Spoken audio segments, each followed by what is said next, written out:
রান্না ভালো করতে হলে ভালো হাত লাগে না, ভালো মন লাগে। মন থেকে স্বাদ বুঝলেই রান্না ভালো হয়।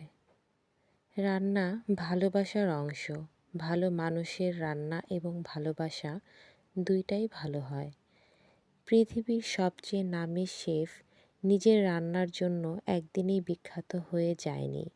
অনেক বাধা বিপত্তি পেরিয়ে তবেই সামনে এগিয়ে এসেছে। রান্না যেন একটি জাদু, কিন্তু সবাই সহজে রান্নার জাদুকর হতে পারে না। রান্না যদি ভালো হয় তাহলে তার প্রশংসা 10 বছর পরেও হয়ে থাকে।